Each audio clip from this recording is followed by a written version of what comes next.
breaking, who killed Seth Rich was just revealed, now someone's worst nightmare just came true. It has been over a year since the mysterious murder of Seth Conrad Rich, and there are more questions than answers. Rich was murdered in a Washington, D.C. park in what police have called a robbery gone wrong.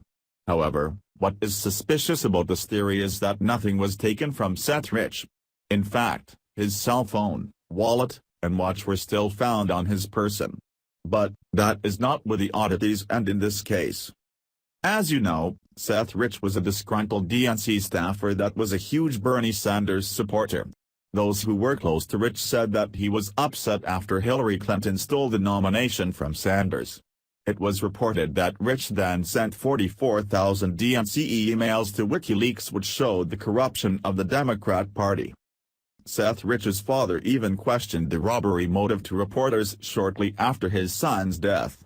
If it was a robbery, it failed because he still has his watch, he still has his money, he still has his credit cards, still had his phone, so it was a wasted effort, except we lost a life. Now, a private team of investigators has been looking into Rich's death, and what they found spells bad news for the killers. The mainstream media has been pushing that the murder of Rich was just a botched robbery. However, the profiling project made up of various George Washington University forensic psychology graduate students have released an executive summary of its initial findings, among which they claim Rich's June 10, 2016, death does not appear to be a robbery gone bad. 3 months ago, the project profiling group took on this case in order to help the police narrow down who killed Seth Rich. The group explained that the goal of PP was to create as strong a profile of Seth Rich as possible. That profile would then be compared to the various profiles of the theories surrounding Seth's death. So, after that profile was sifted through and compiled, these investigators were able to make a shocking conclusion. Project Profiling was able to conclude that Seth Rich's death was by a hired killer or a serial murderer. Here is an excerpt from what Project Profiling found.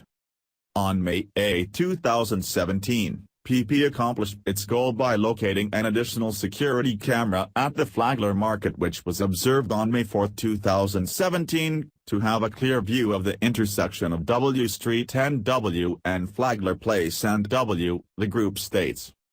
The investigation also found Seth's killer would have had an in-depth understanding of law enforcement procedures due to an actively managed crime scene which left behind no evidence. The crime scene was very organized to the point of being sanitized, the project's summary states.